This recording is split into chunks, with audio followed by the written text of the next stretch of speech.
Morning NCCC. Batiin po natin muna ng good morning yung mga kapatid po natin, bawat katabi natin. Good morning din sa lahat ng mga nasa kanilang mga bahay na nanonood ng live po natin ngayon. All things are possible with God. Amen po ba? Let's all stand and praise Him for He has made everything possible for us.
will not be moved. Jesus, you are here. He's carrying our burdens, carrying our burdens, covering our shame. He has overcome us. He has overcome. We will not be shaken. We will not be moved. Jesus, you are here. Yes, you are here. I will live. I will not die. The resurrection power of Christ alive in me, and I am free in Jesus' name.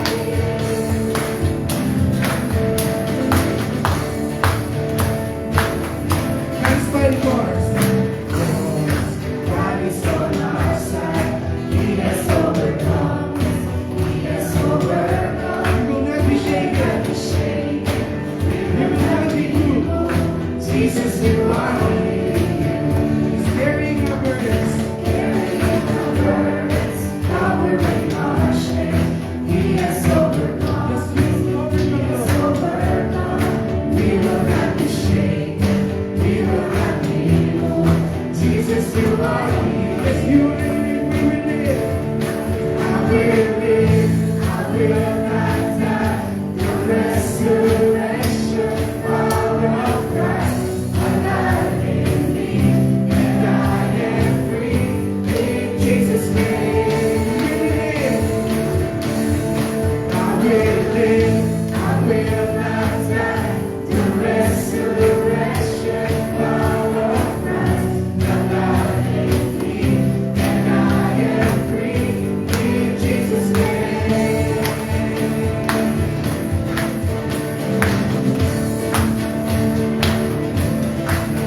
Free in Jesus' name.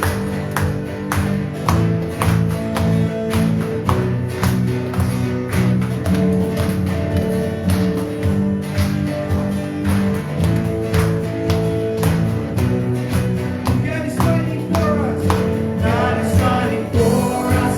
Pushing back the darkness, lighting up the kingdom that cannot be shaken. In the name of Jesus, enemies defeated. And we will shout it out, shout it out. Our church, God is fighting for us. Pushing back the darkness, lighting up the kingdom that cannot be shaken. In the name of Jesus, enemies defeated. And we will shout it out, shout it out. I will live, I will not die. The resurrection power of Christ alive in me, and I am free in Jesus' name. We will live. I will live. I will not die. I will declare and lift you high. Christ will, and I am healed in Jesus' name. In Jesus' name. In Jesus' name. In Jesus' name.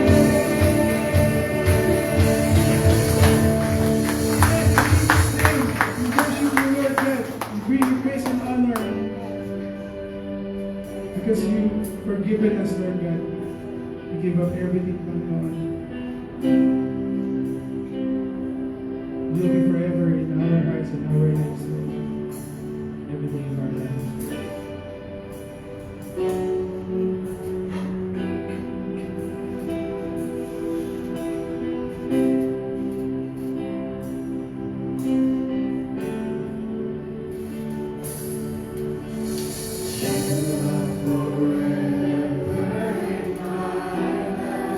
Yes, Lord. You see me through the seas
Patiently wait for you.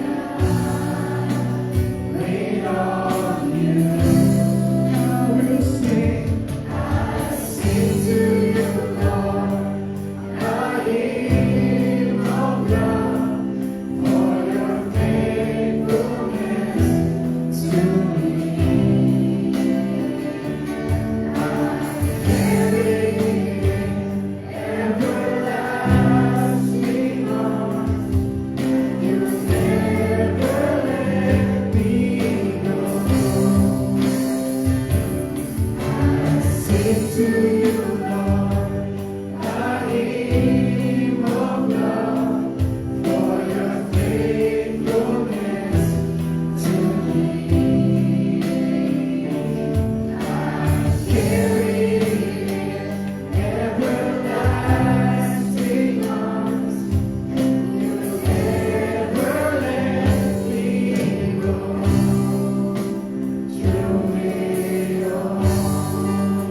Yes, Jesus, you never leave us. Through it all, Lord God, we love to praise you. We want to sing hallelujah to your name, Jesus. We want to praise your name on high.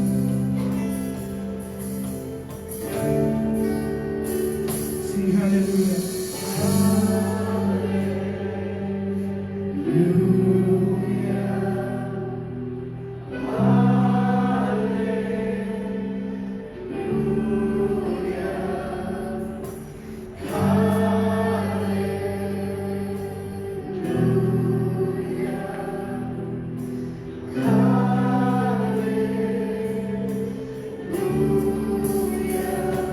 Let's sing.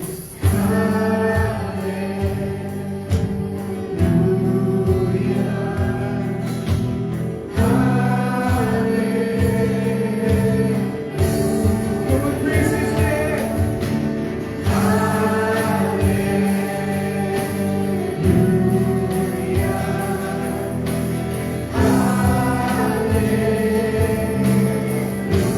Now we sing to you.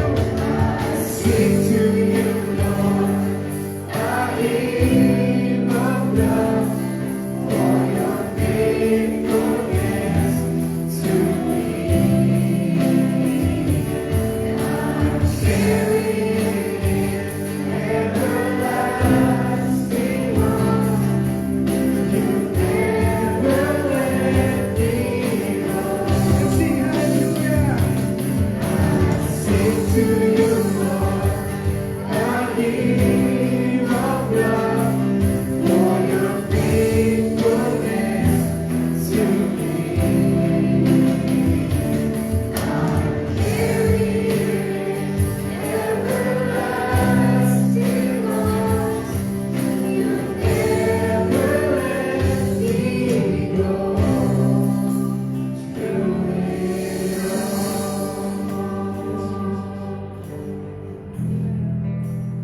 never let me go. We sing hallelujah to your name, Lord Jesus. We give you everything.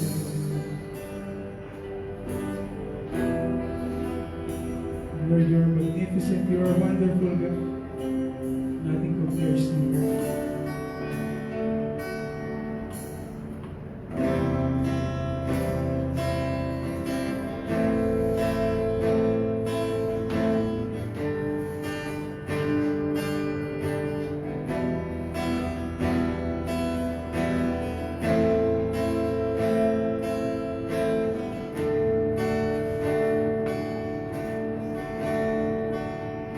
Who compares to you?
Magandang umaga po sa ating lahat. Good morning po. Sa kabila po ng ating pagpupuri at pagsamba, sapagkat yan po ay mananatili at magpapatuloy, sabi nga ang salita ng ating Panginoon ay kailanman ay hindi kukupas o lilipas. Ang mga bagay ay lilipas, pero ang kanyang salita ay hindi lilipas. Ito. Nasa likod kami, napag-usapan namin yung era doon po sa gitnang silangan. At medyo pagka nanonood ka, kami update, medyo may mga pagkakataon ay mag-aalala ka. Pero ang Diyos ay mabuti sapagkat ang Diyos ay hindi magpapabaya sa atin. Amen po ba? At nais po natin magpasalamat sa Kanya sapagkat sa kabila ng lahat ng yan, tayo pong dito ay pinagpapala ng ating Panginoon at binibigyan po tayo ng ating pangailangan at binibigyan po tayo maging ng mga proteksyon. Hindi ko alam kung kayo ay merong testimony o nais na may karoon na may patotoo, pasalamat sa ating Panginoon ngayong umaga. Bagamat may mga kapatid po tayo, alam ko ay kapatid ko nagpunta sila sa Bohol at may mga kapatid po nag-message sa amin, sila po ay may karamdaman. Meron po ba dito gusto magpasalamat at magpuri sa ating Panginoon? Opo yan. Yeah.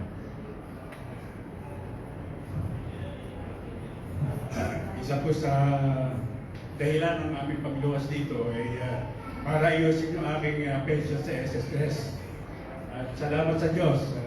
Nagpapapuri ako sa Panginoon Diyos at naayos na po. Nakuna mo yung pension. Thank you, Lord. Ang ilang beses din niya, ang last year pa, inaayos niya ngayon. Ang tagal, ano po? At pension naman. Mamaya po at celebration niya. Ito kayo sa BK. Kasalamat po. Hirap po magayon sa atin yan, ano? At napakabuti ng Panginoon. Meron pa po bang iba? May iba pa na gusto magpasalamat at mag-testify sa ating kabutihan ng ating Panginoon. Ano po? At napakabuti ng ating Panginoon. Okay. Maganda, magpasimula po tayo muli sa isang panalangin. At hilingin ko na rin ang Kuya Rodin, kapatid na Rodin na mag-opening prayer para sa atin sa kanyang pasalamat. Kasi siya rin nag-pray dito po sa atin.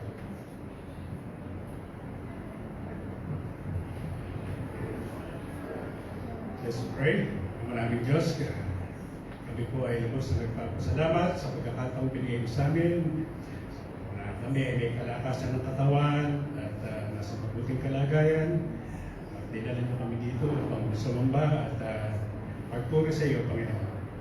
Sa araw po ito, lubos na aming pasasalamat lahat ng mga nandito sapagkat alam namin na kasama ka namin, Lord, sa aming pagsamba at ang iyong Espiritu ang siyang lutubog sa amin sa aming pananambahan sa araw na ito, Lord. Salamat po sa aming buhay at kalakasan sa araw na ito. Ingat, bye. Ito po ang aming dalangin sa pangalan ng iyong anak na si Jesus. Amen.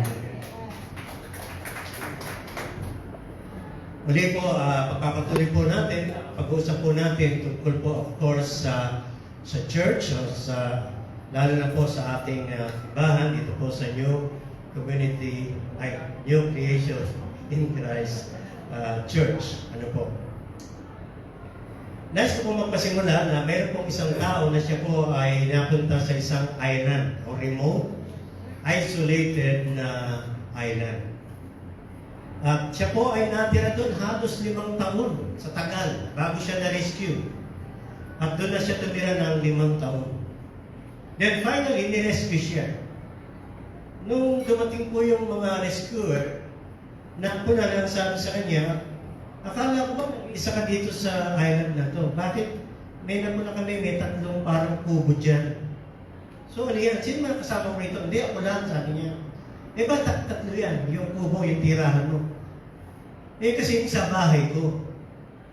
Tapos yung isa, church ko. Tapos sabi niya, eh ano yung isa? Eh, yung dati kong church. Niisip ko na lahat tayo, whether una itong church mo, pangalawa, o kaya pangatlo, meron pong mga influensya, yung mga pinanggalingan po nating church sa atin.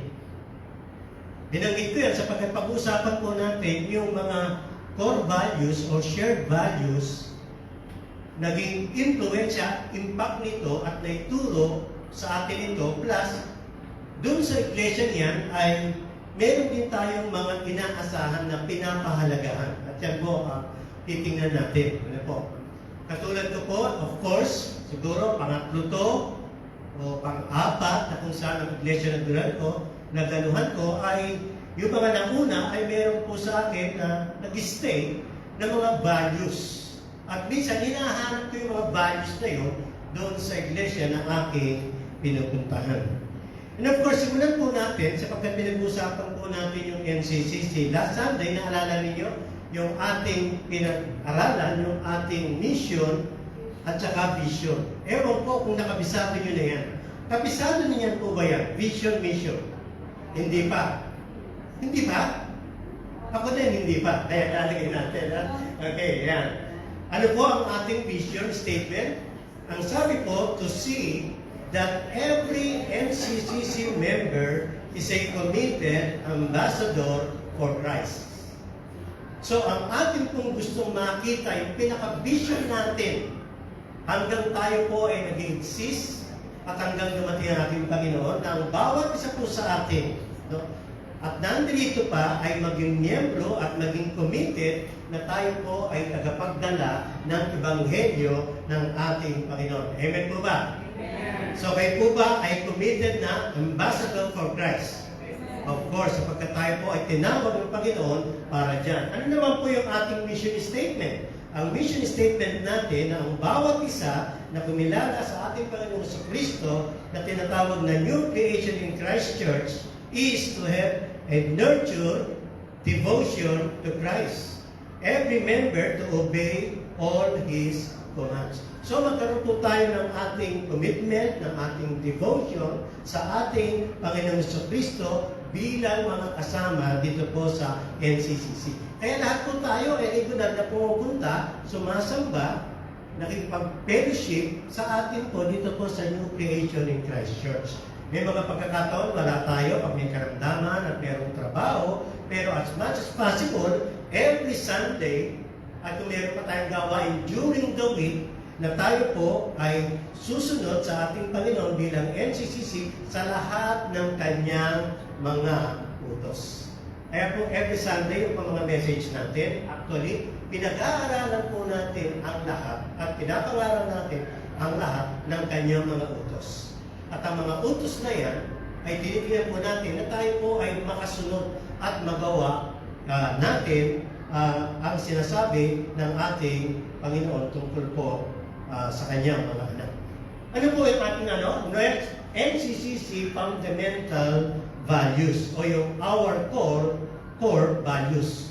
Yung iba tawag nila ay core values or shared values. Ibig sabihin, yung pinaka-basic belief, philosophy, yung pong mga pangunahin na mga fundamental or essential na mga pinapahalagahan natin dito sa church.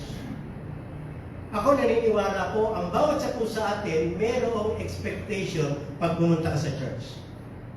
Di ba ba? Lalo na kapag naka-attend ka na ng mga ilang linggo, tinitingnan mo, no? Yun minsan yung mga nagdadala kung tayo ay babalik pa o hindi. Depende kung ano yung ating nakikita. Bakit po? Kasi sa loob natin, meron po tayong hinahanap. No? Meron po tayong actually, personally, meron tayong sariling core values. Hindi lamang po natin minsan sinasabi, pero minsan, instinctively, lumalabas po sa atin yan. Kung bakit tayo ay natutuwa pag pumunta sa isang church or organization, o kaya sa isang maraming mga tao, meron tayong hinahanap sapagkat sa loob po natin ay meron tayo niyan. Ano po? Nag-ooperate po tayo araw-araw. Ano po? Sa loob natin na meron po tayong tinatawag na core values. Kasi pinapahalagan po natin yun. Ano po? Ano po ba yung core values? Ang core values po ay meron ng mga individual at saka yung pong organization. Yung mga beliefs, fundamental beliefs, and highest priorities that drive their behavior. So yun po pala yun, yung yung core values, yun yung nag-uutos sa atin kung bakit natin ginagawa ang mga bagay na gusto natin o yung ina-expect natin na makita. You can think of core values as an internal compass of principles that drive a person's or organizations dun po sa organization. Ano po? Minsan po, ang tawag po ng mga ibang tao rito, yan yung tinatawag ng character, your character or morality. Diyan ka nabubuhay. Yung mga nakikita sa'yo, yun po yung tinatawag na core values mo. Ano po? Itong pananampalatayang to o paniniwala ay nandoon po sa ating pagkatao. Halimbawa, magbigay po tayo ng mga personal na mga core values natin. No? Halimbawa, yung honesty, yung integrity, yung loyalty, yung kindness, compassion, generosity, gratitude, yun po ba? Accountability, yung mga bagay na yan ay talagang karaniwan nasa atin at itinuturo natin. Halimbawa po, sa pamilya natin, ang mga anak natin, dagdag na natin, o mga apo, tinuturo natin silang wag maging madamo. Tama po. Pag meron sila, sabi natin, share mo yan. So you see, tinuturuan mo sila ng values. Kasi sa'yo, at saka sa loob ng bahay mo, gusto mong makita na ang mga kasama mo, anak, ay meron din silang ganong pag-share. Meron silang compassion, nabibigay sila, honest sila. So, tinuturo po natin. Ang madalas natin tinuturo na values, yung respect, yung paggalang. Tinuturo natin sila magsabi ng, ano ang sasabihin mo pag binigyan ka? Thank you. Di ba? Tinuturuan natin sila eh. Okay, salitang please. Diba? Doon sa Pinatrisen, kahit saan ka pumunta, ang mga puti, madalas sila magsalita ng please. Ako hindi eh. No? Kaya please. Ibig sabihin, ang isang pinapahalagahan mo nila, kapag sila ay merong inutos o nagpakiusap, ay sinasabi nila ay please. Nung akin pong iniisip ito, bagamat pag-uusapan natin ay church values, napakahalaga po pala na tayo bilang mga individual ay tayo rin mas lalo na nakikita ang mga core values na to sa atin. At kapag nakita ito sa bawat isa sa atin at tayo ay nagsama-sama bilang isang iglesia, lalabas po yung tinatawag na core values na yun. Kasi po sa mundo, pwede ang core values ay nasa organisasyon lang. Ang mga pinapahalagaan at gusto nila makita ay nasa church lang. Pero individually, ang bawat isa, pag uwi sa bahay, siya pa rin. Halimbawa, example, may mga pagkakataon po ay sa isang iglesia o kaya sa isang organisasyon, gusto nila honesty. Ang bawat isa, doon sa kumpanya ay honest. Pero pagkakataon, kapag nag-iisa tayo, may mga pagkakataon, minsan, hindi tayo honest kapag tayo po ay nakakasalubong ng mga struggles natin at problem. So parang nakita ko yun, sapagkat pinag-isipan ko, Lord, ang daling mag-expect sa church na gusto ko ay maibigin o kaya compassionate, pero ako ba ay compassionate?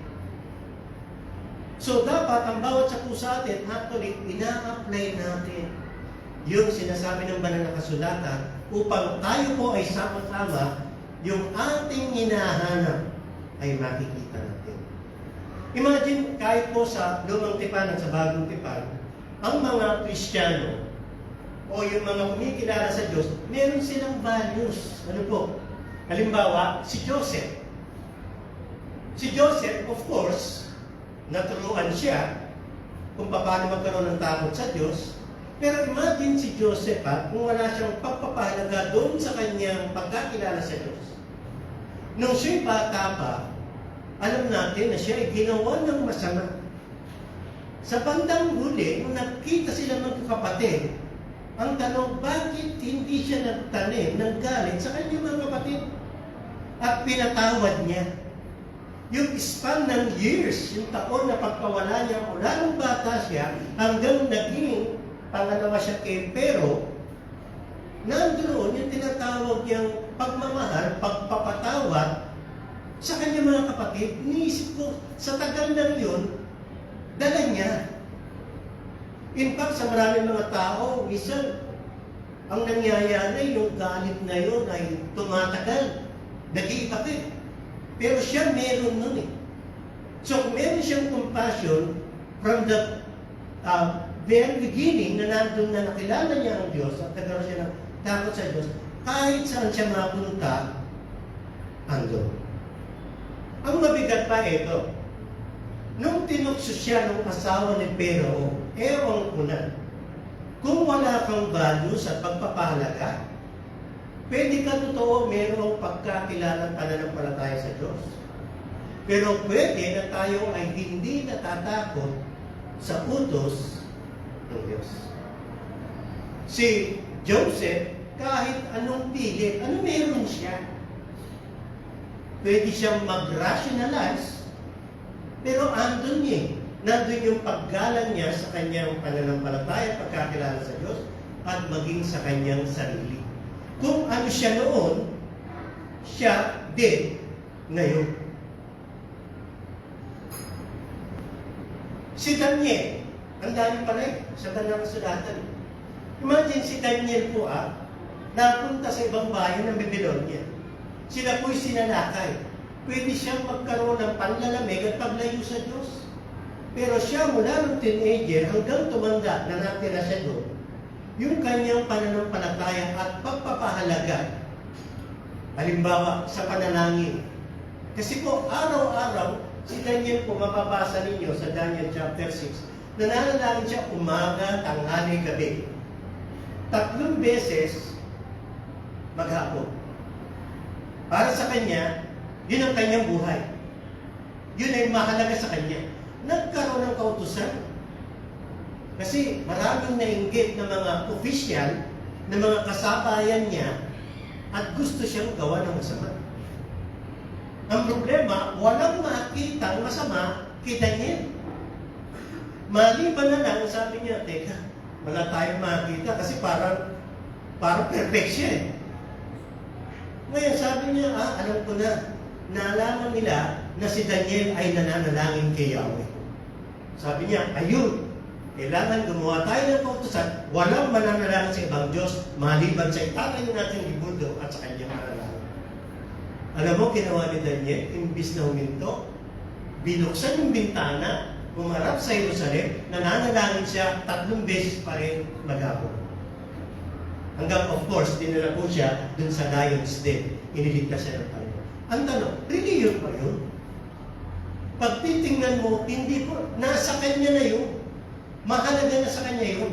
Para sa kanya, kahit anong mangyari, andun yung kanyang pagkakilala sa Diyos. Magdarasal siya, sasamba siya sa ating Panginoon. Mga kapatid, di ba may gera sa Middle East?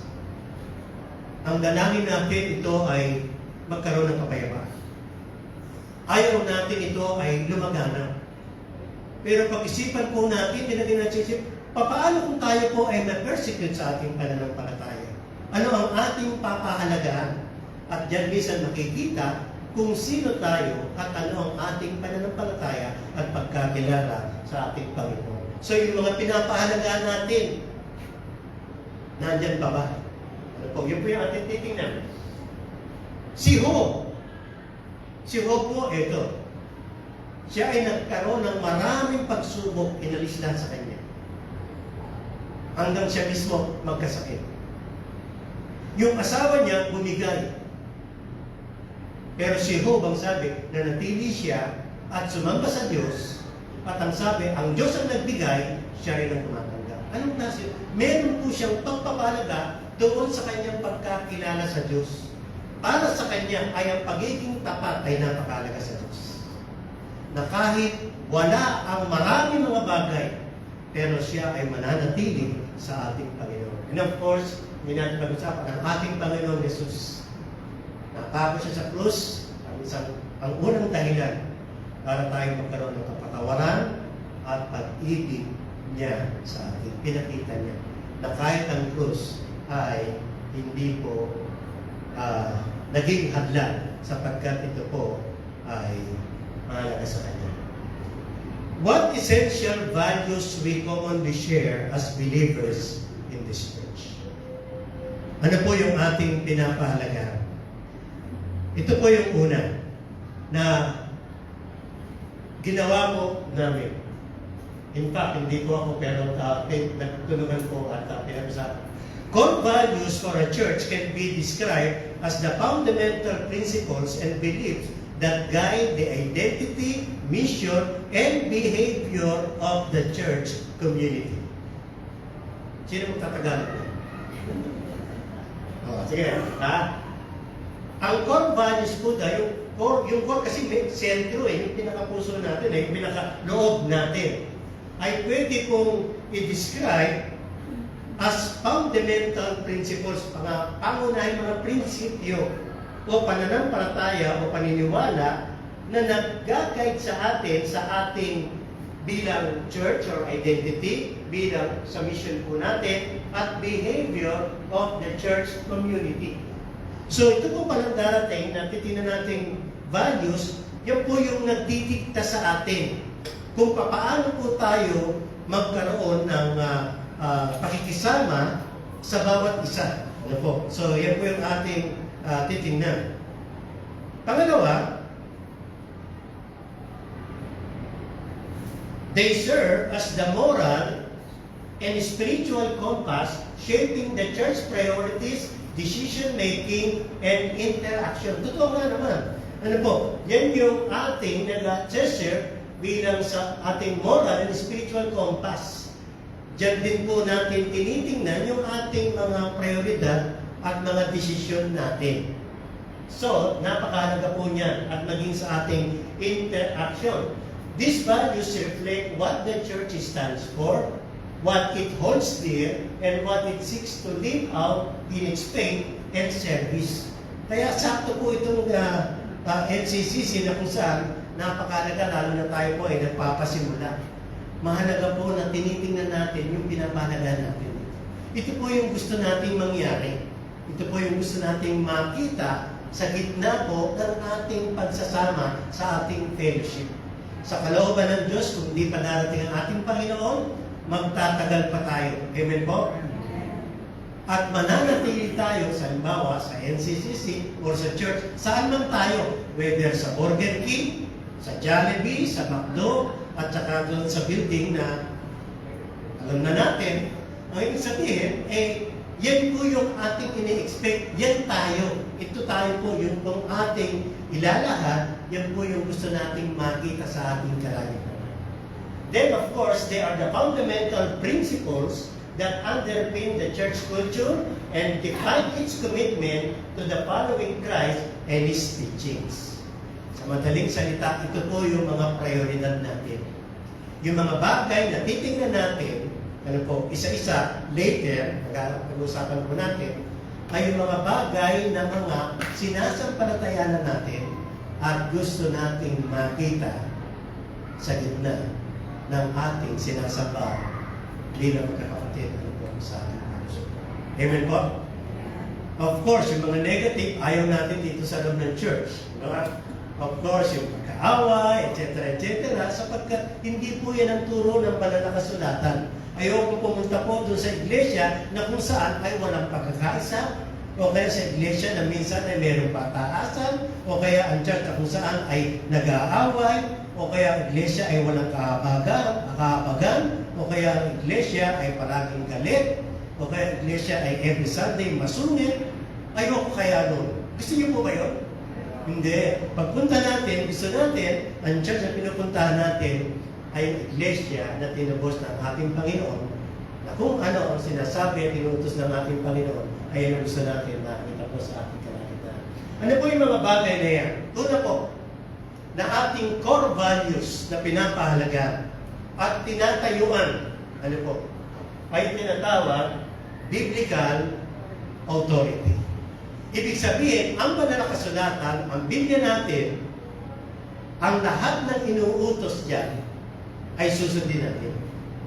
Ang otoridad po natin na sinasampalatayanan at tinatanggap ay hindi po otoridad ng isang tao o ng sinuman, kundi po yung kanyang mga salita. Sa madaling salita, yung pong Bible natin, yung ating mga Biblia, sapagkat tinatanggap po natin ito na ito po ay otoridad na utos ng Diyos sa atin. Meron po ba kayong Bible? May dala ko sa bag, hindi ko na no? Meron akong electronic at meron din akong hard copy. Meron po ba kayong Bible sa inyong mga cellphone?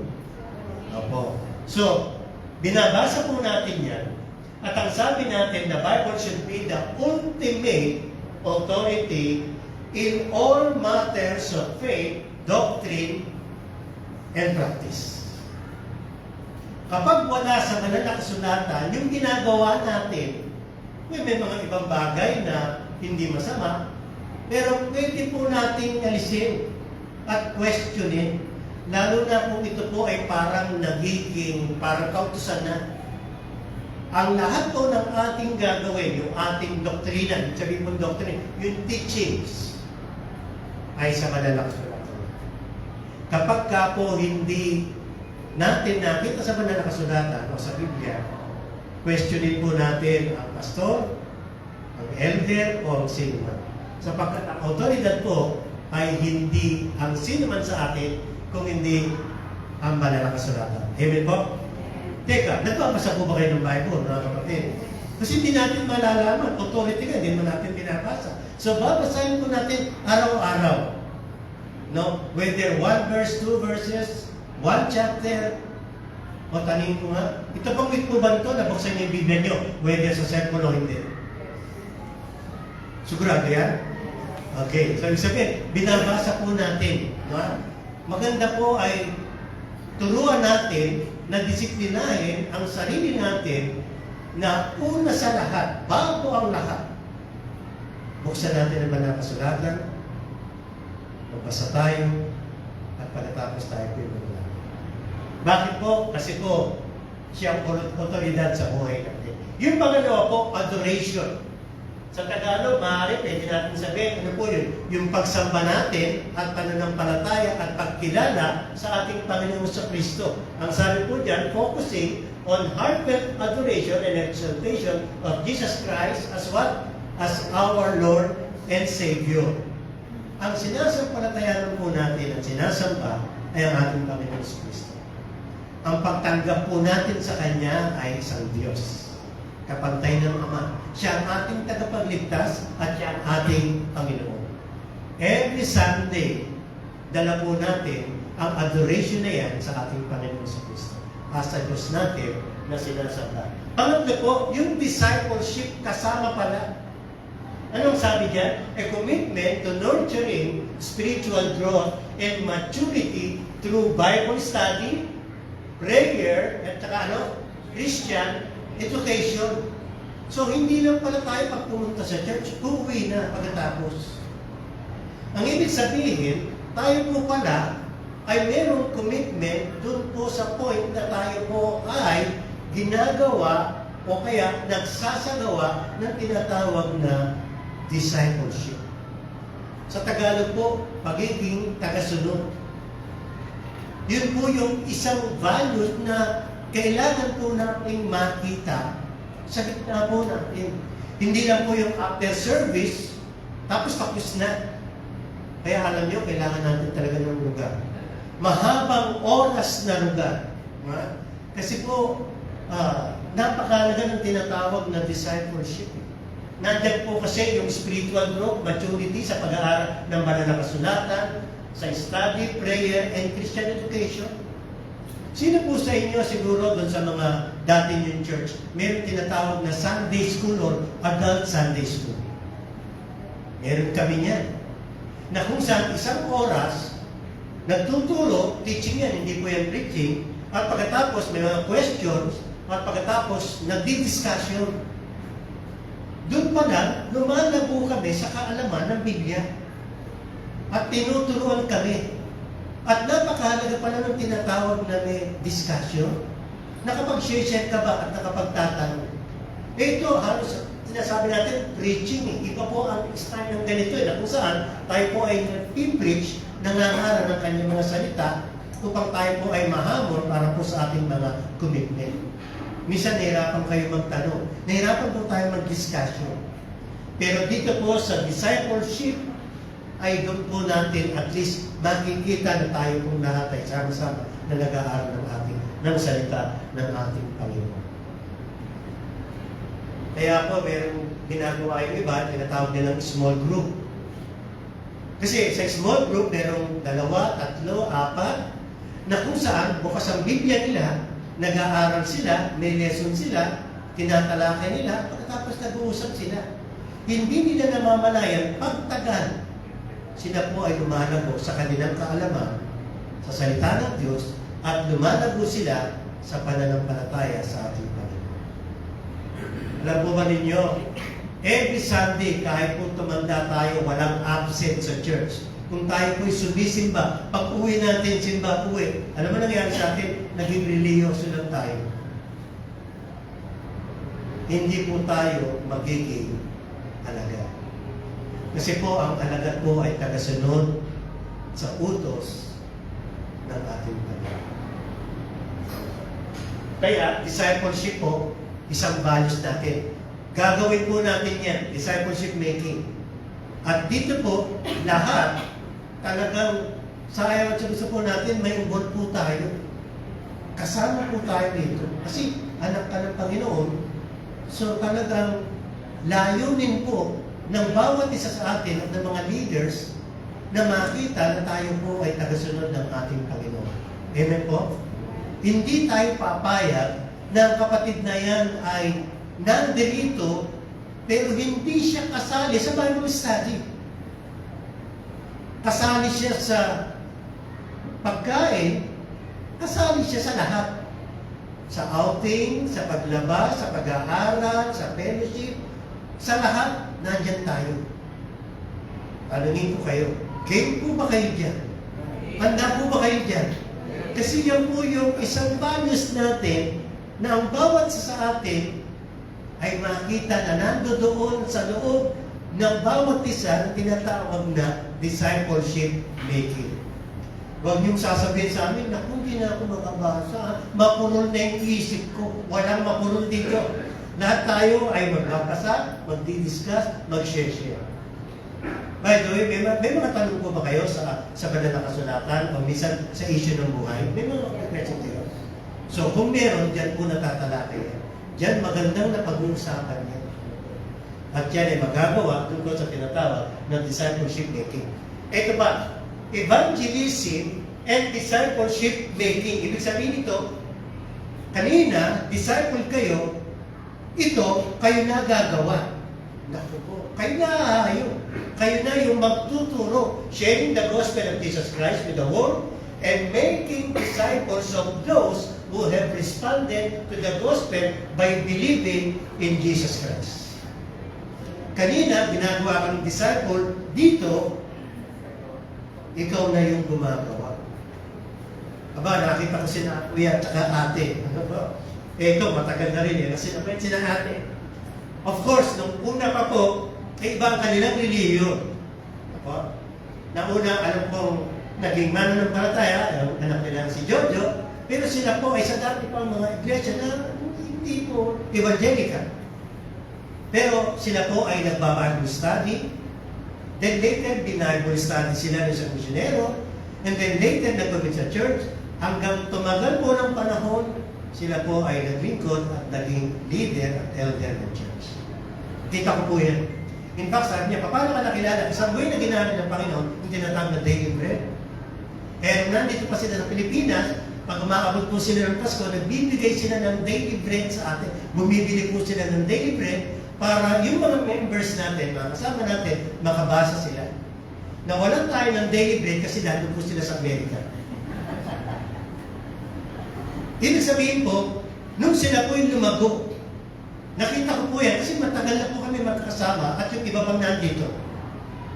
Mula noon, hanggang sila po ay naging leader ng church. Pagdating sa Amerika, ano sila? Of course, naglilingkod sila doon po sa tinatawag na Saddleback Church kay Rick Warren. Nabasa ko yung book niya yun. At natutuwa, sabi ko, yan yung halos ko na nabasa pagdating doon sa tinatawag na small group At sabi ko, napakapaliwala si Kuya na kay Rick Warren, nandun, ano? So, nangyari po yun sapagkat yung pong discipleship at saka discipleship making at ginamit sila ng ating Panginoon doon po sa tinatawag na pagdilingkod. Handa po ba kayo doon? Wala, hindi uso rito yung mahihiyain, ha? Ay, hindi ako pwede dyan, wala akong alam. Hindi po. Sukatan po ng paglako natin yan sa ating Panginoon. At gusto kong sabihin sa inyo, kapag ginagawa niyo yan, yan po ay kapayapaan at kaligayahang mararanasan natin. Bakit? Kasi po, lumalabas, naglilingkod na po tayo sa ating Panginoon. Hindi na tayo yung pinaglilingkuran, tayo na ngayon yung naglilingkod sa ating Panginoon. Ang sarap ng feeling. Yung mga naglilingkod sa ating Panginoon, masarap po ba? Yes, kahit saan ka pupunta. Ang kaligayahan mo, higit, no? Naging values na natin. No? Dati, hindi ganun ang buhay natin. Pero ngayon, hindi pwedeng wala yan. Napunan niyo ba yan?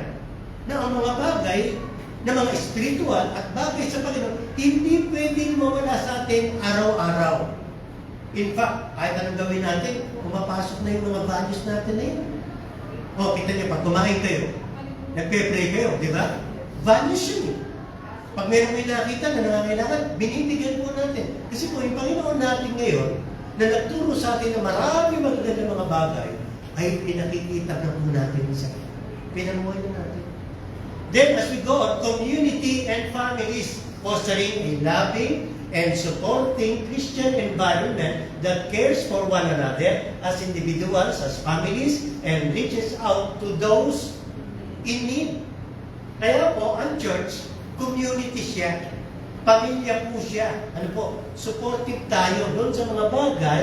Sa bawat isa po sa atin, yung fellowship po natin bilang individual, pamilya, at tayo po, tinutulungan natin yung iba na kailangan. Tayo sa pamilya. Ang advantage po natin, hindi tayo mega church. Kaya po yung mega church, sila din, ginugrupo-grupo nila para ma-meet po nila yung tinatawag na community and families. So, ang feeling po natin, isa tayong pamilya dito. Kapag merong umaten, umpisa, kinikilala natin. Pag tumatagal na, nagiging pamilya na natin. Hindi po siya pumapasok sa isang relihiyon. Ang sineshare natin ay ang pag-ibig ng ating Panginoong Yesus sa Kanya. Yung pananampalataya natin sa ating Panginoong Yesus sa Kanya. Na siya rin ay makakilala tulad natin at sumampalataya sa pagliligtas, kahabagan at kapatawaran ng ating Panginoon Yesus. At siya din, maranasan niya yung pag-ibig na yan at kaligtasan na binibigay ng ating Panginoon. At pagkatapos niyan, since ginawa natin lahat yan, yung pananampalataya, tayo po ang tawag sa banal na kasulatan, we are now a family. Ang tawag nga niya, body of Christ, a building of Christ. Tayo po yung mga tupa at kawan ng ating Panginoon, tayo po isang pamilya. Whether sa Saddleback, whether lahat kung anumang church, lahat ng kanyang mga anak, yan po ay tinatawag na kung sana Universal Church or yung tinatawag na Catholic Church. That means yung buong pong mundo na mananampalataya, yan po ay pamilya ng Diyos. Ito po isang lokal. Kaya tayo kasama ito. Wala dapat dito, lalo na kung siya po ay anak ng Diyos, na maramdaman niya na siya po ay parang laging bisita. O kaya stranger. Lahat po tayo ay nagkakamayan, nagbabatian, kumakain sama-sama, nananalangin, at nagtutulungan at nagpe-fellowship. Amen po? Yung iba nga, naglalagay pa ng mga t-shirt nila, no? Na kung saan pare-pare yung damit nila, naglalagay ng taga, no? At lahat, wala naman po pinutos na gano'n, no? Na tayo ay tatatakan ng no? O kaya, wala, hindi po. Ang ating pong pagsasama bilang mananampalataya at pamilya ng Diyos ay nasa kalooban po. Hindi po natin kailangan ng mga panglabas na anyo para masabi na tayo po ay isang pamilya.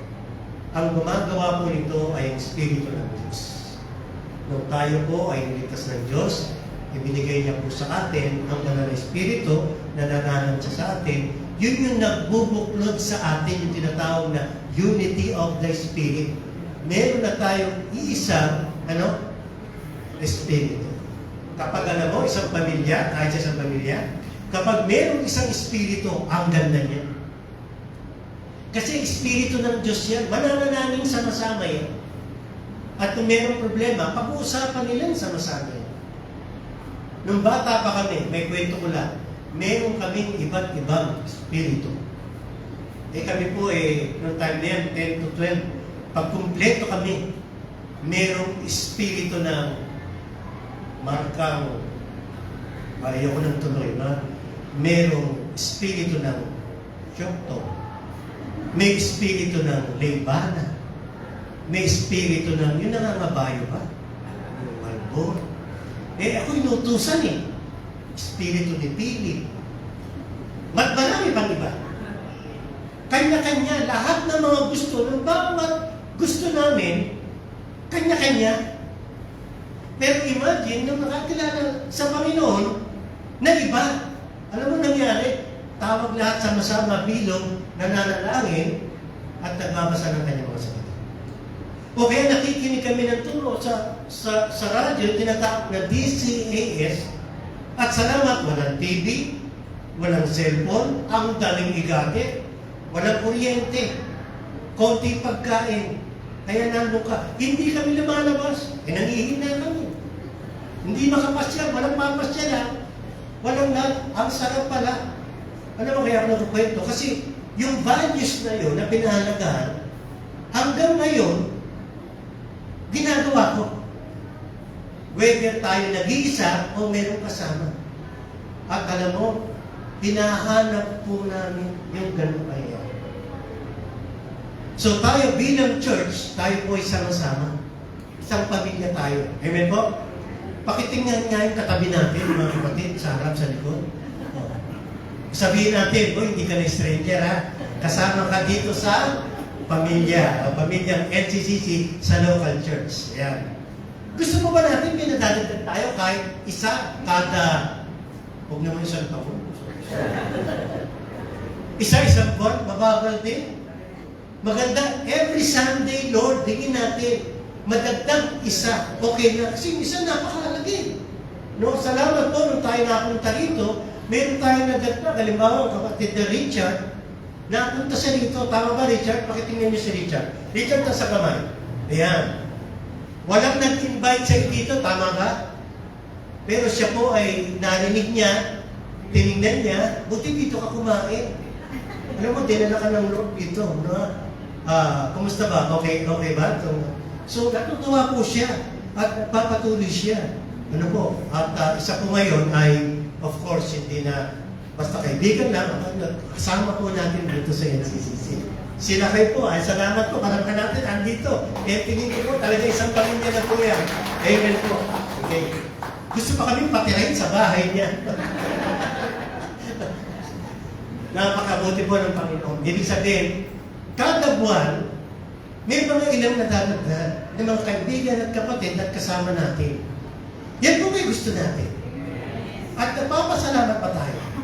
At tuwag-tuwa pa tayo kapag meron tayong mga kasama, nagdala sila ng pamilya, kapatid, sino man yun, at una nating nilalapitan at natutuwa tayo sana ay magpatuloy. Ang ibig sabihin yan, meron na tayong isang espiritu na pinagkaloob sa atin at nasa gitna natin. Kahit saan tayo nandoon, yung kahalagahan niya at ugaling niya ay damay natin. Pag pinili po natin, service, encouraging members to serve one another and the broader community reflecting Christ's servant heart. Ibig sabihin natin, ito yung paglilingkod natin. Alam niyo, hindi ko malimutan, unang Sunday dito sa DK, tuwan-tuwa po ako. Nawala lahat ng problema ko actually, practically. Kasi kung nandito tayo, naramdaman ko po yung espiritu ng ating Panginoon na parang nagkaroon tayo ng revival. Everyone is willing to serve. sa pagbati, sa pagdala ng pagkain, sa pag-aayos. At hanggang ngayon, nadaramdaman ko po yung espiritu niya. Yung tinatawag na servant attitude. Una lagi ang kapatid, pinapahalaga natin siya at pinagsisilda natin siya. Nakakatuwa nga kapag umorder po, inuuna natin bigyan ng mga kapatid. Pag merong kape, tinatanong natin, o baka meron pa po, inuuna natin yung mga kapatid natin. Naku, hindi tayo mga Kristiyano, nakapagtrabaho niya, sa pagkain na, gera na. O talaga naman, ano po, pagkatag na tayo, sa bahay, wala na yung pagkain. Pero sa mga anak ng Diyos, pinapahalagahan natin, inuuna natin mga kapatid. Sensitive tayo sa kanyang kalooban. Ramdam po ba natin kung masaya o may problema yung ating kasambayan kapatid? Ako po halos, minsan, isang tingin ko lang po sa inyo, alam ko na eh. Pero marami po sa inyo nakikita ko, mayroong kagalakan ng ating Panginoon. Pagiging ko lang po natin, grace. Ay, sabihin nyo nga, grace. Grace. Embracing the doctrine of salvation by grace through faith in Christ alone without works-based salvation. Without work-based salvation. Ibig sabihin, ang kaligtasan po natin ay sa pagitan ng biyaya. O, ibang salita, sa banal na kasulatan po, yung grace, biyaya, kahabagan, kaloob, no, ng Diyos sa atin. So, ang ating pong pananampalataya at tinuturo ng ating kaligtasan ay hindi po sa magitan ng ating mga gawa. Ang ating pong kaligtasan ay tayo po ay pinahabagan ng Diyos. Hindi ko kayang iligtas ang ating sarili. Nakita ng Diyos ang ating mga kasalanan at ako'y kanyang parurusahan. Pero ang ginawa niya dahil siya ay Diyos ng pag-ibig, isinugo niya ang kanyang anak, ang ating Panginoon Yesus, mamatay at magbayad sa ating mga kasalanan. Kaya po, yung ating kaligtasan, libre. Sabihin nyo nga, libre. Ang pananampalataya natin ay, gift, kaloob. Kaya kung titingnan po natin, naging libre po ito at saka gift sapagkat binayaran na ng ating Panginoon sa Kristo. Amen po? Binayaran na. Because fully faith. Alam mo, emphasis din natin, kung tayo po kaligtasan natin sa gawa o kanya-kanya sa atin, malamang, may mga dala po tayo ditong mga bagay-bagay, siguro baka yung iba po sa atin nagkakarga pa ng krus pagbalaan. O kaya gagawa tayo ng kailangan tayo by good works. So gawa tayo ng mabuti. Hindi. Para maligtas tayo, hindi. Ito po ay nagiging bunga, no? Nagiging bunga sa atin yung kabutihan dahil sa ginawa ng ating Panginoon sa Kristo. Kaya ang kaligtasan po natin ay biyaya. Kaloob ng Diyos. Okay? Baka po kayo ay hindi kaloob ng Diyos, ha? Baka by works pa rin kayo. It is only by grace and it is only through Jesus Christ and none other. Unity. Nako, ito napakalaga. Striving for unity within the body of believers and promoting peace and reconciliation. So, yung pong striving for unity of the Spirit or unity among the body of Christ, napakahalaga na meron po tayong pagkakaisa. Alam po natin, may mga pagkakataon, parang yung suggestion nito, o kaya bagay nito, parang di okay sa atin. Okay lang po yun, sabihin natin. Pero kung meron tayong unity of spirit, madali po tayong magkasundo. Marunong tayong magbigayan. At gusto pa natin, okay na. Ano po? Kasi po, yung kaisahan natin, kasi po isa espiritu natin, isa ang ating pananampalataya, isa ang ating Panginoon. So sinisikap po natin na tayo po ay magkaroon ng pagkakaisa. Hindi ng pagkakahati-hati. At dahil hindi tayo nasunod, hindi po ganoon. Hindi tayo po ay isa bilang mga anak ng ating. Pagsyam, sa pulang po yung nilagay namin. holiness, pursuing a life of holiness and moral integrity in accordance with biblical teachings. Yung katwiran at kabanalan, yan po ang isang values natin na tinuturo ng banal na kasulatan. Yung pamumuhay natin na may kabanalan, katwiran, na kung saan tayo po ay lumalayo sa kasalanan at namumuhay po ng matuwid at banal sa harap ng Diyos. Araw-araw. Okay? So, yan po ay isang itinuturo dito po sa kanyang mga salita at ginagawa at sinusunod ng kanyang mga anak. Amen po? So, tinuturo po natin tayo po lahat ay lumalayo sa kasalanan at namumuhay na matuwid at may kabanalan sa Diyos. Kung meron tayo mga kasalanan, hindi po natin ang tawag sa ating Panginoon. Anong gagawin sa atin? Tayo po ay kanyang papatawarin. Pero tayo po lahat ay namumuhay sa matuwid na pamumuhay at sa banal na pamumuhay. Pag nakita niyo si pastor o sino man na kung saan ay o kaya ay pwede po nating lapitan, pwede po nating ituwid. O kaya nakita niyo si pastor, nakikipaggera, o kung ano man, hindi dapat sa mga anak ng Diyos. O kaya narinig natin nagsasalita na kung sa kalye sapagkat naunahan siya at lumabas. Huwag na yung ganun. Kung hindi pagkatapos nagsasalita, nakikipag-away. Hindi mo dapat sa ng Diyos. Bakit po? Sapagkat matuwid at banal yung po ating prayer, prioritizing prayer as means of communication with God and seeking His guidance. Kaya nagpe-pray po tayo. Small group or church, prayer meeting, kung saan man yan, tayo po ay lagi nananalangin. Bilang pagtatapusan po, pinili ko po yung Acts chapter 2 kasi binasa ko yung unang iglesia. Wala silang mga seminar, wala silang mga ganitong mga bagay na kung saan, ano ba yung mga values natin? Wala po silang ganun eh. Pero nung silang nagsama-sama, yung mga binasa po natin, makikita natin. Kapag pala tayo sumampalataya sa ating Panginoon at sumunod sa kanyang mga salita, lahat ng bagay na matuwid at maganda, lalabas at lalabas. Tingnan po ninyo ha. So then, those who had received His word were baptized. Di ba nabanggit kanina yan? Lahat ng sumampalataya, sumunod sa kautusan ng bautismo, they were baptized. And that day, they were added about 300 souls. So, sabi, may 3,000 souls. Thank you. Kaunti pa yung 3,000 souls. So, may additional, may dagdag. May binautismal, may idinagdag. Di ba napag-usapan natin kanina yung values? Meron pala sila niya.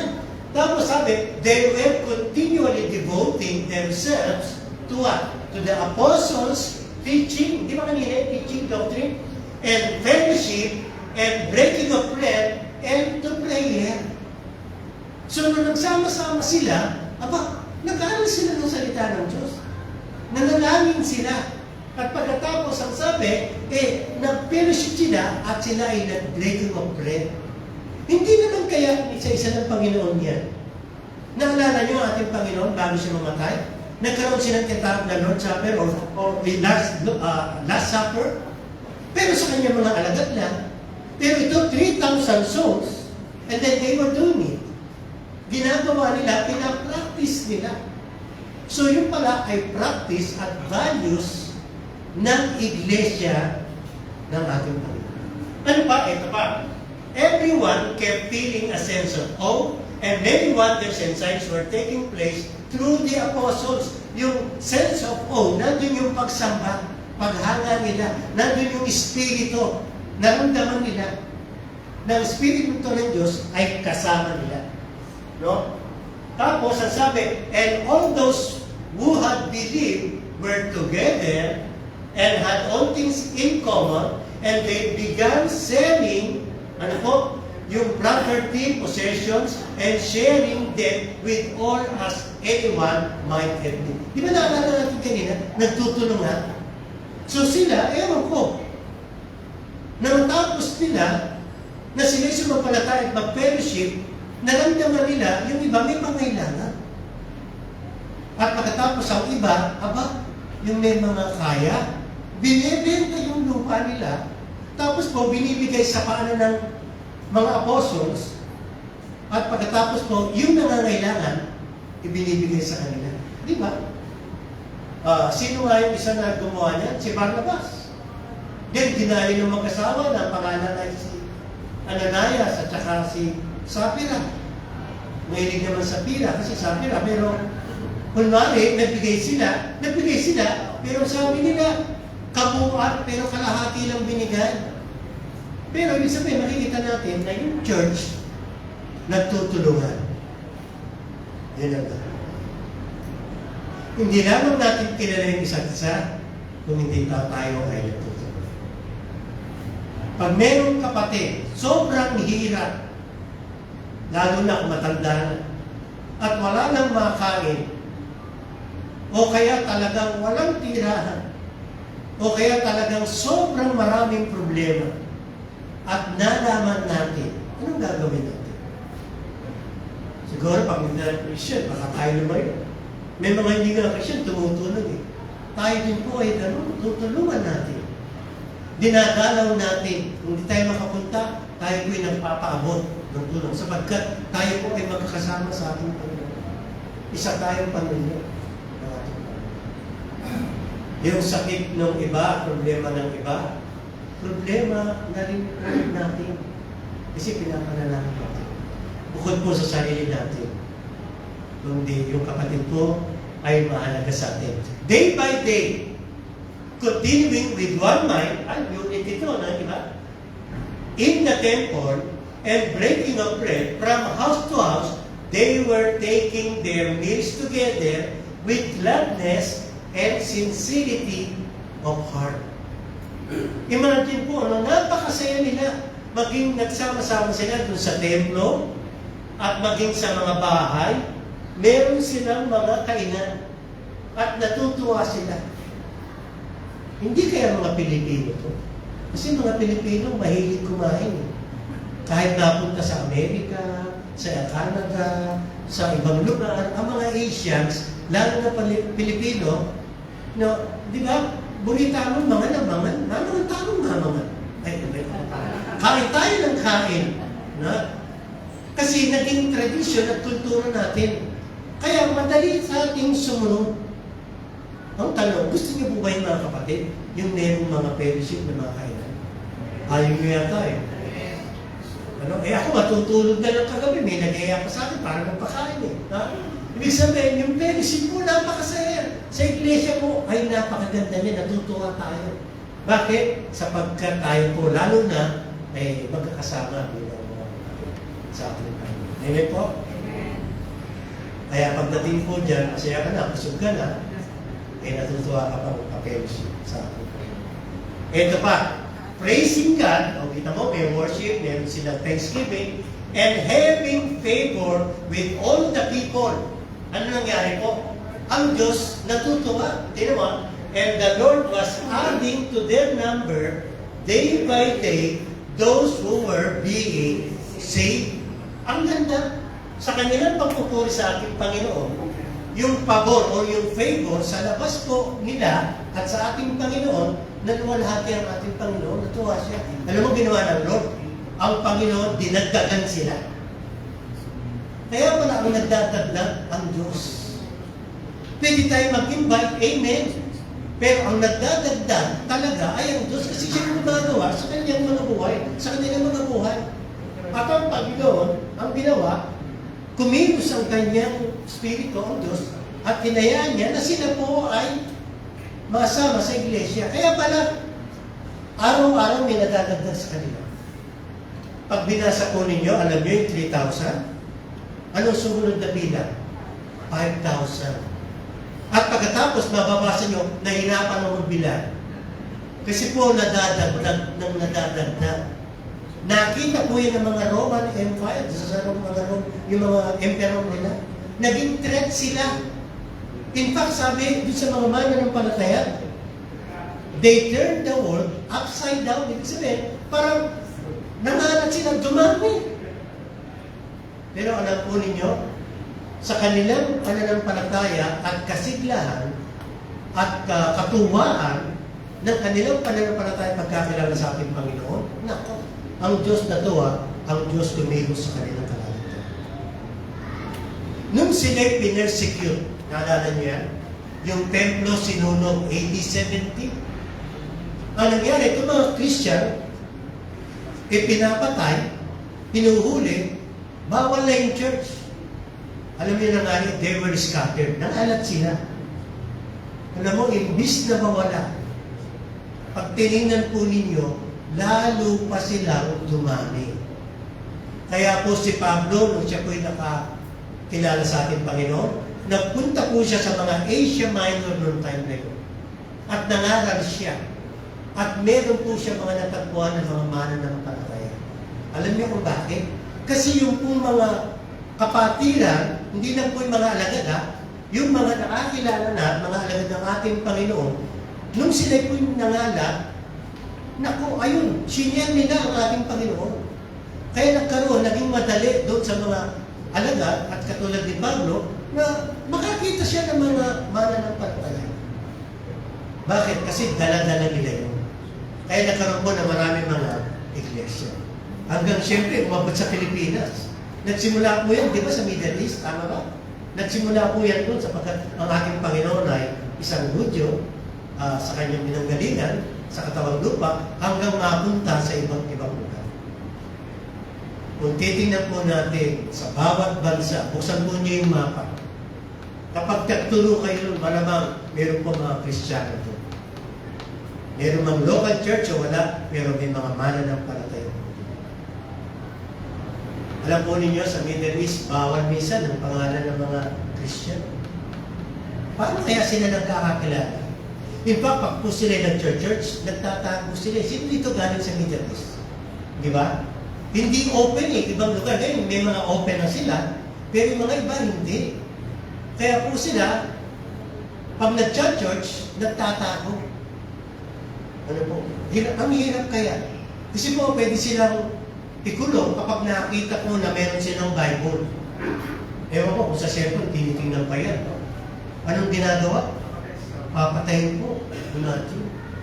May nagkwento po sa amin, doon nakakilala, pagkatapos pumunta sa Pilipinas, pag pupunta sila ng church, ano mo nangyari? Bago sila makapunta, halimbawa, ang church po nila magsisimula ng 9 o'clock. Alas 7 pa lang aalis ng bahay. Hindi po didiretso dun sa church na pinapupuntahan nila. Mag-iikot-ikot muna kasi baka po sila sinusundan. Mahuhuli sila, kaya lalo nag-iingat sila. Doon sa mga tinatawag na closed door. Ang gagawin nila, kung mag-asawa man sila o sila, kunyari pupunta sa iba't ibang malayo. Tayo hindi po diretso dito punta no? At may dala tayong plano. Sa kanila po hindi, tanong Pero kapag titingnan nyo kahit ngayon, ang mga Kristiyano na nandoon na naging committed sila at nagpatuloy sila. Kaya naman, pinagpala sila ng ating. Alam mo, magandang patuto ito. Marami po from Pilipinas na mga kalalakihan na nagtrabaho sa Saudi, nakakilala sila doon. Pagbalik nila dito, mainit sila. Nakakita po ako niyan, nakasama natin. Dito, tigas ng ulo. O si Kuya, Pagpunta ron, nakakilala. Pagdating dito, naging mainit sa kanya. Imagine, close pa yun. Samantalang tayo dito, very open pa tayo. Salamat. Papasalamat po ba tayo na open pa tayo? Na tayo manalangin, na tayo po ay mag-invite, nagsabi po sa akin. Kaya dapat mas masigasig tayo.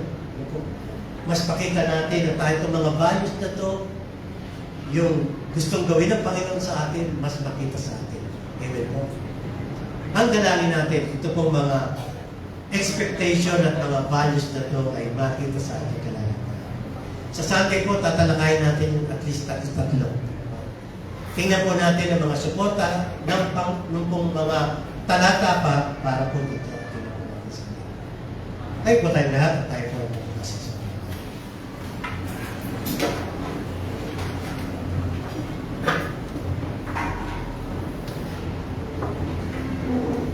Nagpapasalamat po tayo sa ating Panginoon sapagkat sa atin po ay meron tayong kalayaan na magbanggit ng kanyang mga salita at magbanggit sa pangalan ng ating Panginoon Kristo.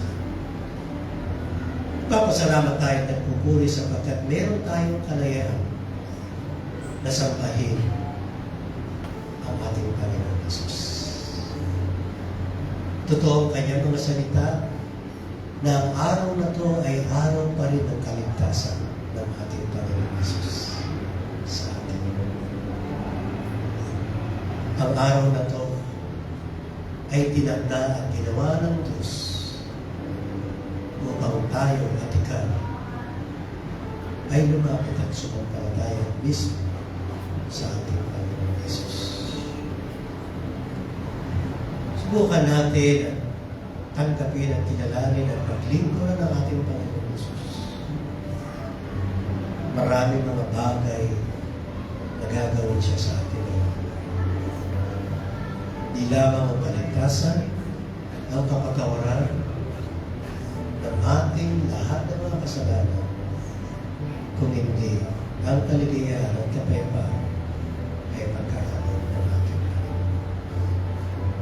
Lord, pagpalain po ang inyong mga salita sa amin.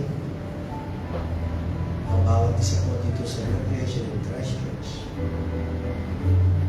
ay lubos na pagpapalain, bibigyan ng kapayapaan at kaligayahan, kagalingan at kasibagan at lalo higit malalim ang pagkakilala sa iyo. Pagbalin po kami na ninyong mga salita sa pangalan ng aming Panginoon Jesus. Amen. Salamat. Pwede po tayo po at para po sa ating pag-aaral.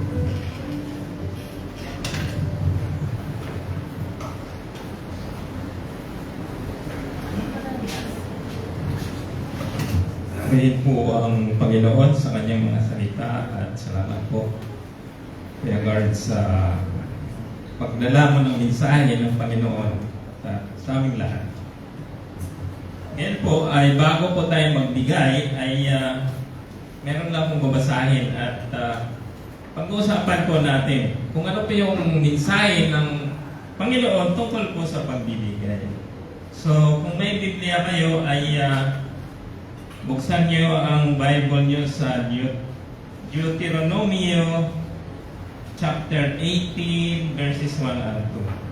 So Deuteronomy chapter 18 verses 1 and 2. Anong sabi dito?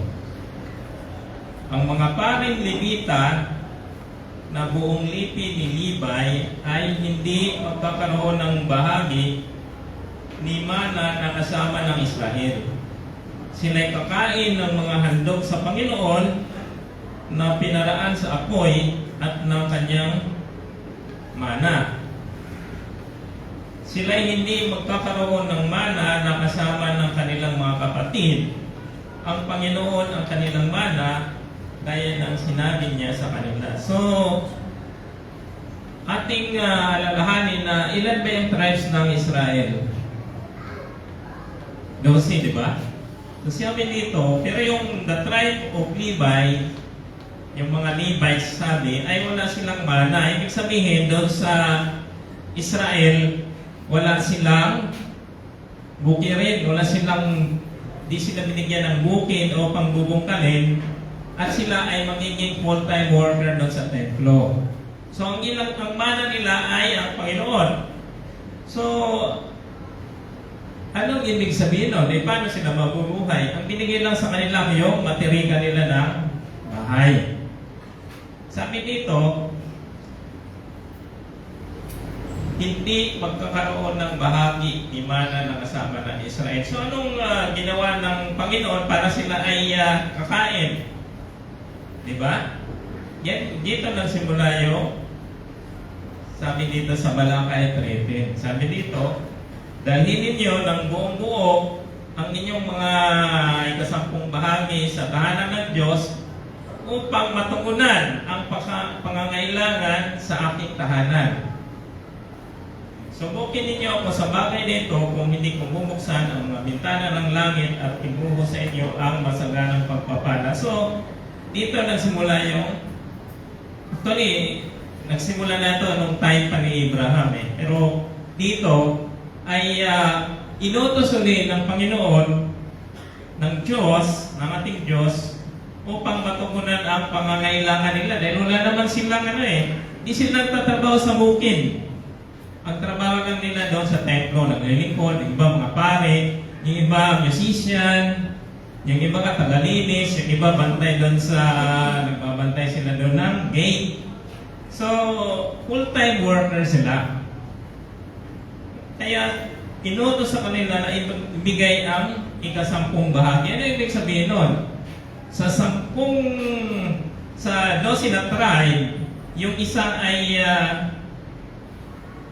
hindi nagtatrabaho. So, yung 11 na lang, di ba?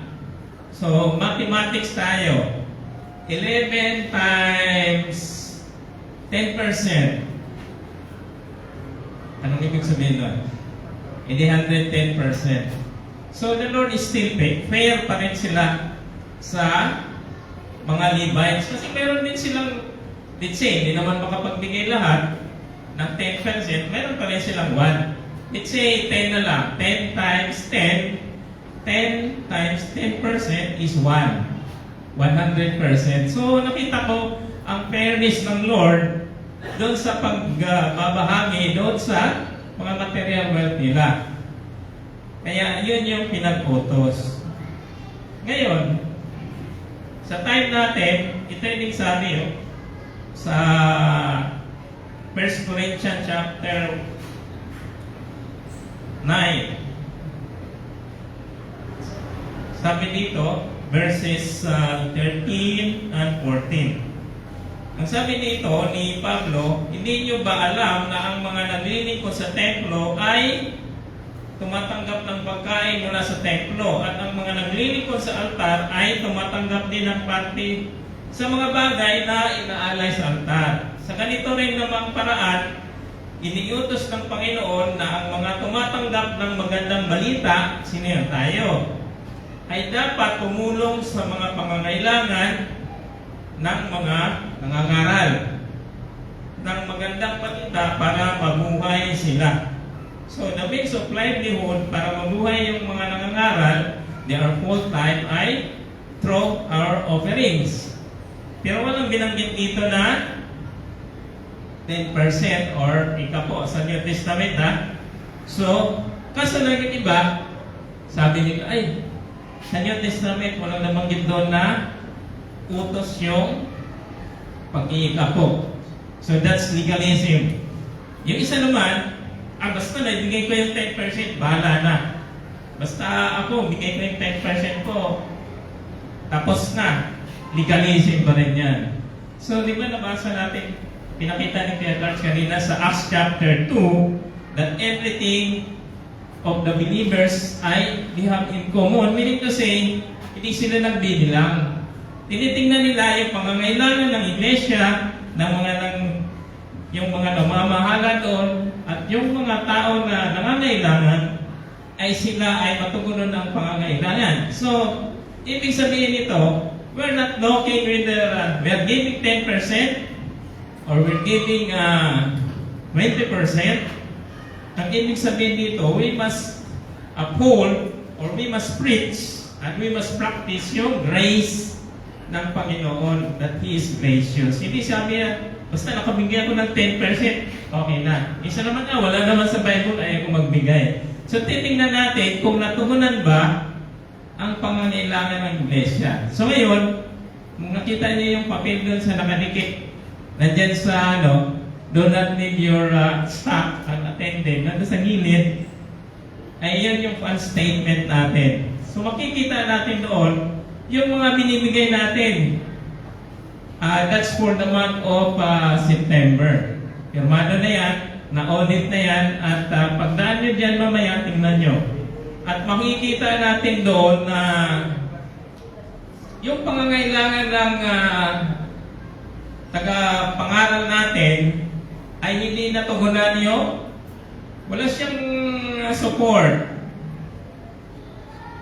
yung office natin ay nandun yung nandun yung kasama dun sa expenses, pero bahay lang yon matitirhan, pero wala siyang support.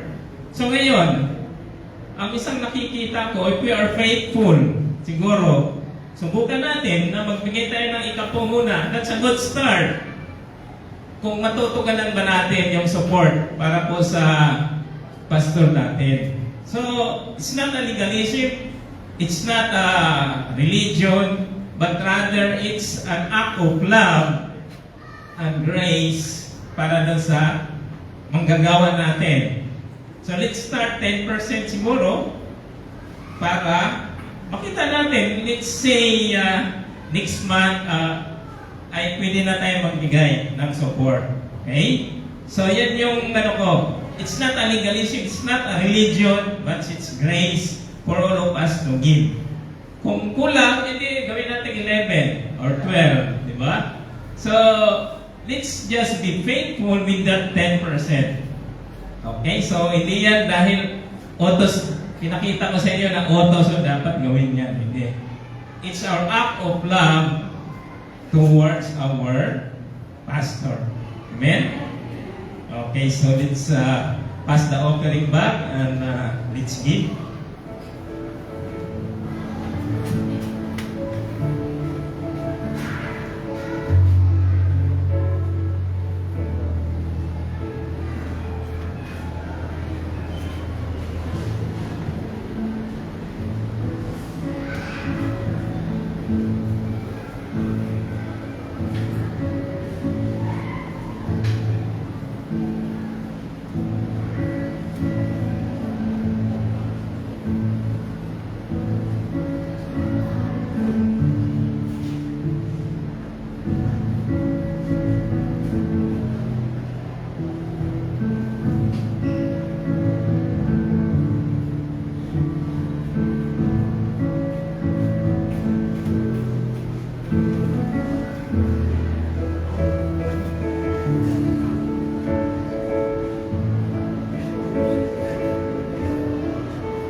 Isa pa pala, bago kumalimutan, lahat naman tayo nakakakain, di ba? At yung pagkain natin, ready na. As well as mayroong birthday ngayon, si Michelle, at binabati natin happy birthday. So, at we're thankful to her at her family na may dala silang food. So, hindi tayo kinukulang ng pagkain.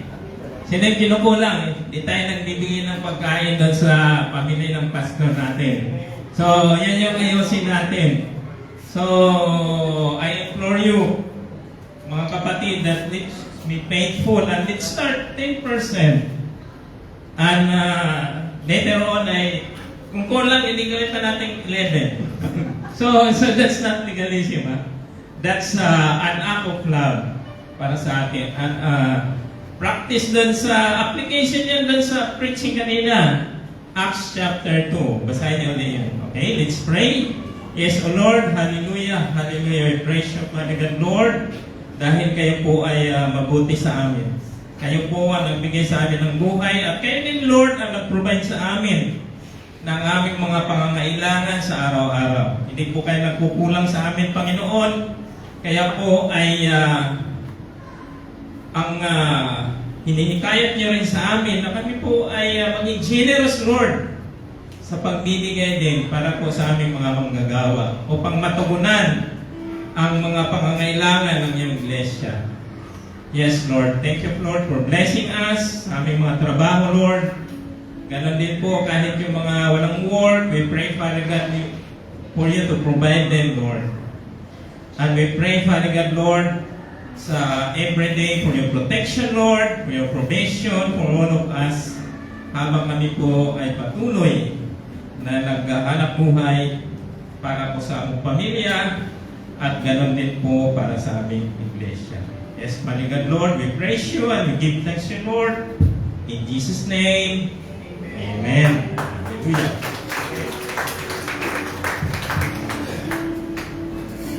Amen. Let's all rise po ulit and praise His name through singing.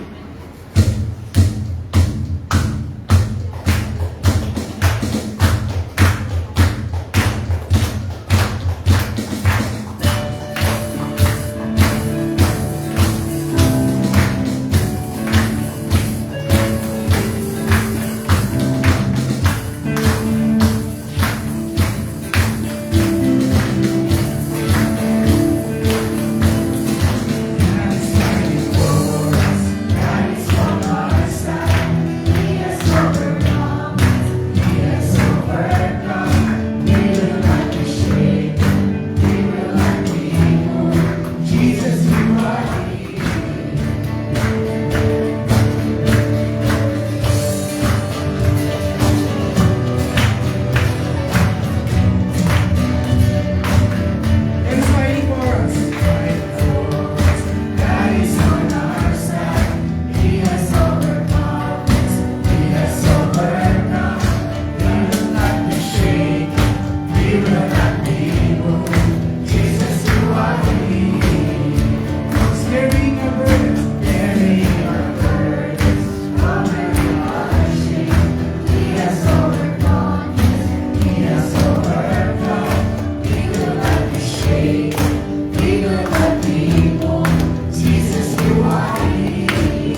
birthday ngayon.